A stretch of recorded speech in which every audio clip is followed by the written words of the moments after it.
Hi friends, welcome to SP home gardening. நேற்று நான் பார்த்து சொல்லியிருந்தேங்க டைபேக்னா என்னென்னு சொல்லியிருந்தேங்க. அது பார்ட் 2 வீடியோங்க. இது வந்து பாருங்கள், ஒரு நர்சரியில் வாங்கியிருந்தேங்க அந்த செடியை. சம்போசான்னு சொல்லி நான் போட்டுப்பேன் வீடியோ.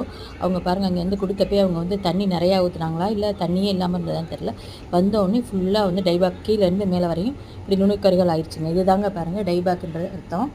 அது வந்து எப்படி மேலே மட்டும் கருகிருந்ததில் அது வந்து நார்மலாக நம்ம வெயிலுக்கு கருகிறது. இது அடியிலேருந்து கருகி இந்த ஸ்டெம்மை நான் கட் பண்ணிட்டேங்க. டூல்ஸ் வச்சு கட் பண்ணிட்டேன், நீட் பண்ணிவிட்டு கட் பண்ணிட்டேன்.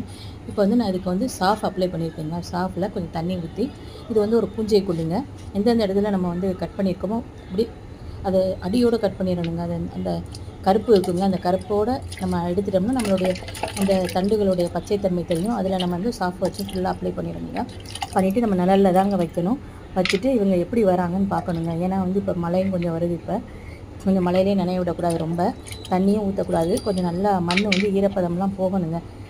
அது கொஞ்சம் தெளிவாக வந்ததுக்கப்புறம் தாங்க நம்ம வந்து அடுத்த ஸ்டெப் எடுக்க முடியும். நான் சாஃப் மிச்ச தண்ணியை வந்து தண்ணியோடு கலந்து இது உள்ளே ஊற்றிட்டேங்க. அதுக்குள்ளே ஊற்றிட்டோம்னா இதுக்கு உள்ளே இருக்கிற வேர் அழுகல் இருக்குல்ல, அதில் உள்ள எந்த டைபேக்கு அந்த பூஞ்சைக்கொல்லி எல்லாமே செத்து போயிருங்க.